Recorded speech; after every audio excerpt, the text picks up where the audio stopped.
Hi అండి, welcome back to Priya's kitchen. ఈ రోజు మన రెసిపీ టేస్టీగా ఆంధ్ర స్టైల్లో సాంబార్ని ఎలా ప్రిపేర్ చేసుకోవాలో మీకు చూపిస్తాను. ఇది పెళ్లిళ్ళు చేసేటప్పుడు ఆంధ్రాలో స్పెషల్ గా ప్రిపేర్ చేస్తారండి. వెజ్ అయినా నాన్ వెజ్ అయినా ఎన్ని కర్రీస్ వడ్డించుకుని తిన్నా ఈ సాంబార్తో 2 ముద్దలు తినాలని అందరు ఇష్టపడుతూ ఉంటారు. ఫంక్షన్ లో వచ్చిన టేస్ట్ మన ఇంట్లో కూడా చేసినప్పుడు అలానే ఉండాలి, చక్కగా ప్రిపేర్ చేయాలి అంటే ఎలా చేయాలో మీకు వివరంగా చెప్తాను. ముందుగా ఇలా ఒక కుక్కర్ తీసుకోండి. ఇందులో ఇలా టీ గ్లాస్ తీసుకున్నా నేను. దీంతో కందిపప్పు యాడ్ చేస్తున్నాను. మెజర్మెంట్స్ అన్ని దీంతోనే తీసుకోవాలి. సేమ్ ఇదే కప్తో పెసరపప్పు కూడా యాడ్ చేసుకోవాలి. ఈ 2 పప్పులు కాకుండా ఇందులో మనం మరొక పప్పుని యాడ్ చేస్తాము. ఇది మనం పక్కన ఉంచుకుందాం. తరువాత చూడండి, ఇక్కడ నేను మీకు శనగపప్పు చూపిస్తున్నాను కదా, ఇది 2 అవర్స్ ముందే బాగా నానబెట్టి ఉంచాలి. ఇలా నానిన తర్వాత మనం యాడ్ చేస్తేనే చక్కగా కుక్ అవుతుంది. ఇప్పుడు మనం తీసుకున్న ఈ పప్పులు కూడా ఒక 2-3 సార్లు బాగా క్లీన్ చేసి ముందుగా నానబెట్టిన ఈ శనగపప్పుని ఇందులో ఇలా యాడ్ చేయాలి.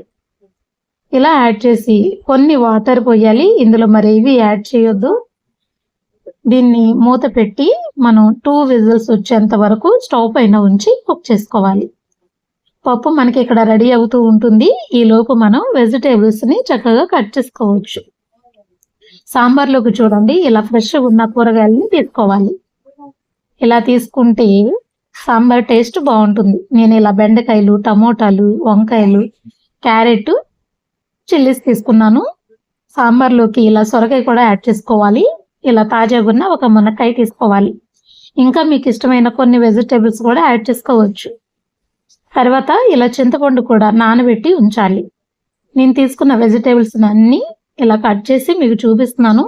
కటింగ్ కూడా చూపించాను అనుకోండి, వీడియో లెంతీ అయిపోతుంది. సాంబార్లోకి ఇలా కొంచెం పెద్దగా ఇలా కట్ చేసుకోవాలి. ఇలా రెడీ అయిన తర్వాత ఇవి పక్కన ఉంచి ఇప్పుడు స్టవ్ ఆన్ చేసుకోవాలి. కాస్త వెడల్పుగున్న ఒక గిన్నెని స్టవ్ పైన ఉంచి ఇలా కొంచెం ఆయిల్ యాడ్ చేయాలి. సాంబార్లోకి ఇలా చిన్న ఉల్లిపాయలు బాగుంటాయి, ఉంటే ఇవి యాడ్ చేసుకోండి. కారానికి సరిపడా చిల్లీస్ కూడా ఇలా యాడ్ చేసుకోవాలి. ఇప్పుడు వీటిని చక్కగా ఫ్రై చేసుకోవాలి. ఇలా ఫ్రై అయిన తర్వాత ఇందులో ముందుగా మునక్కాయ ముక్కలు యాడ్ చేస్తున్నాను నేను. తర్వాత ఇలా క్యారెట్ యాడ్ చేస్తున్నాను. ఈ 2 కొంచెం గట్టిగా ఉంటే మగ్గడానికి కాస్త టైం పడుతుంది కాబట్టి ముందు వీటిని యాడ్ చేయాలి. ఇలా కలిపిన తర్వాత ఇందులో ఇలా ఆనపకాయ ముక్కలండి, దీన్ని సొరకాయ అని కూడా అంటారు, వీటిని యాడ్ చేయాలి. ఇలా కలుపుకోవాలి. ఇలా కలిపిన తర్వాత దీనిపైన మూత పెట్టి ఒక 2 నిమిషాలు ఫ్లేమ్ని మీడియంలోనే ఉంచి చక్కగా మగ్గనివ్వాలి. 2 నిమిషాల తర్వాత మీకు మరలా చూపిస్తాను. చూడండి, ఇలా ఉంటుంది. ఇప్పుడు మనం ముందుగా కట్ చేసుకున్న వంకాయ ముక్కల్ని యాడ్ చేయాలి. ఇలా ఒక్కసారి కలుపుకోవాలి. తర్వాత ఇందులో మనం ముందుగా కట్ చేసిన బెండకాయ ముక్కల్ని యాడ్ చేయాలి. ఇవి ఉడకడానికి కొంచెం తక్కువ టైం పడుతుంది కాబట్టి చివరిని యాడ్ చేసుకోవాలి.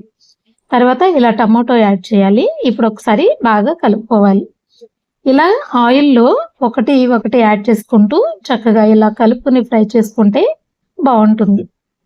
టేస్ట్కి సరిపడా నేను కల్లుప్పు యాడ్ చేస్తున్నాను.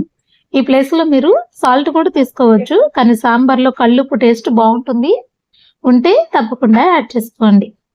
తర్వాత ఇలా ఒకసారి బాగా కలుపుకోవాలి. ఇప్పుడు మూత పెట్టి మరొక 2 నిమిషాలు నిదానంగా కుక్ చేసుకోవాలి. 2 నిమిషాల తర్వాత మీకు మరలా చూపిస్తున్నానండి. ఇలా ఉంటుంది. ఇప్పుడు ఇందులో నేను కారం యాడ్ చేస్తున్నాను. ఇది పట్టించిన కారం. ఇందులోనే కొన్ని స్పైసెస్ ఉంటాయి, పసుపు కూడా ఉంటుంది. ఇది 2 టేబుల్ స్పూన్లు యాడ్ చేస్తున్నాను. ఇలా యాడ్ చేసి చక్కగా కలుపుకోవాలి. ఇలా కలిపిన తర్వాత ఇందులో మీరు వాటర్ యాడ్ చేయొద్దు. వాటర్ యాడ్ చేయక ముందే ఇలా మూత పెట్టి 1 నిమిషం పాటు చక్కగా మగ్గనిస్తే మనం యాడ్ చేసిన వెజిటేబుల్స్ అన్నిటికీ ఈ కారం, ఉప్పు అన్ని పట్టుకుంటాయి. తర్వాత ఇందులో ఇలా చింతపండు రసం ఉంటుంది కదా, ఈ రసాన్ని యాడ్ చేయాలి. ఈ కూరగాయలన్నిటినీ ఈ చింతపండు పులుసులోనే ఉడకనివ్వాలి. ఇలా ఒక్కసారి కలిపి మూత పెట్టి చక్కగా కుక్ చేసుకుంటే ఒక 2 నిమిషాలకి చూడండి ఇలా ఉంటుంది. ఇప్పుడు ఇందులో మనం ముందుగా పప్పులు ఉడకబెట్టి ఉంచాం కదా, వాటిని చక్కగా మెదిపి ఇలా యాడ్ చేయాలి. ఇలా యాడ్ చేసేటప్పుడు మీకు కొంచెం థిక్నెస్ అనిపిస్తే కొన్ని కుక్కర్లో వాటర్ పోసి మరలా తిప్పి యాడ్ చేసుకోవచ్చు. నేను కొన్ని వాటర్ యాడ్ చేశాను. ఆ చిన్న వీడియో క్లిప్ మిస్ అయినట్టుంది. మీరు తినే థిక్నెస్ని బట్టి యాడ్ చేసుకోండి. ఇలా ఉంది కదా, కొన్ని వాటర్ పోసి మూత పెట్టి కుక్ చేసుకుంటే సాంబార్ చూడండి ఇలా మరుగుతూ ఉంటుంది. ఇలా ఉన్న తర్వాత ఇప్పుడు ఇందులో మనం సాంబార్ పొడి యాడ్ చేసుకోవాలి. ఈ వీడియో మీకు ఎవరికన్నా కావాలి అంటే సాంబార్ పొడి వీడియో మీకు షేర్ చేస్తాను, కామెంట్ చేయండి. తర్వాత ఈ టైంలో ఒక 2-3 రెమ్మలు కరివేపాకు యాడ్ చేసుకుని ఈ సాంబార్ని మీరు కనీసం ఒక 20 నిమిషాల పాటు ఫ్లేమ్ని సిమ్లో ఉంచి నిదానంగా మరగనివ్వాలి. ఇలా మరుగుతూ ఉన్నప్పుడు పైన ఇలా నొగరుగా ఇలా వైట్గా వస్తుంది. ఈ తేట అంతటిని మీరు తీసేస్తే సాంబారు మంచిగా అనిపిస్తుంది. ఇది మొత్తం తీసేయాలి. ఇలా మీరు ఒక 20 నిమిషాలు మరిగించిన తర్వాత ఇలా కట్ చేసుకున్న ఒక గుప్పెడు కొత్తిమీర యాడ్ చేసుకుని నిదానంగా మరగనివ్వాలి. సాంబార్ మీకు ఎంత మరిగితే అంత టేస్ట్ అనిపిస్తుంది. స్పీడ్గా చేయకుండా కొంచెం ఓపికగా ఉండి చేశారంటే చాలా చక్కగా ప్రిపేర్ చేస్తారు. ఇలా చక్కగా మరుగుతూ ఉంది కదా, చూడండి ఈ మాత్రం థిక్నెస్ రావాలి. ఇలా ఉంటే సరిపోతుంది. నేను సాంబార్ని కొంచెం చిక్కగానే ప్రిపేర్ చేస్తాను, మీరు తినేదాన్ని బట్టి రెడీ చేసుకోండి.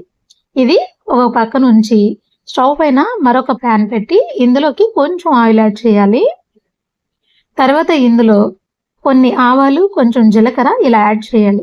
తర్వాత దంచిన వెల్లుల్లి రెబ్బలు, 1 టేబుల్ స్పూన్ పచ్చెనగపప్పు, ఒక 5-6 ఎండుమిరపకాయలు, కొంచెం కరివేపాకు, కొద్దిగా ఇంగువ ఈ పోపులో యాడ్ చేసుకోవాలి. ఇంగువ ఫ్లేవర్ బాగుంటుంది, తప్పకుండా యాడ్ చేసుకోండి. వీటిని ఇలా దోరగా వేయించుకోవాలి. ఇలా వేయించుకున్న తర్వాత ఈ పోపు చూడండి చక్కగా వేగింది కదా, ఇప్పుడు మనం మరుగుతున్న సాంబార్లో ఇలా యాడ్ చేసి మూత పెట్టేసి స్టవ్ ఆఫ్ చేసి అలా వదిలేయాలి. వేడివేడిగా మనకి సాంబారు రెడీ అయింది. నేను ఇక్కడ మీకు చూపిస్తున్నా చూడండి, ఇలా చేసి చూడండి. టిఫిన్స్లోకి బాగుంటుంది, రైస్లోకి బాగుంటుంది, చాలా టేస్ట్ అనిపిస్తుంది. మీరు చాలాసార్లు సాంబార్ రసం చేసే ఉండుంటారు, కానీ ఈ స్టైల్ ఒకసారి చేసి చూడండి.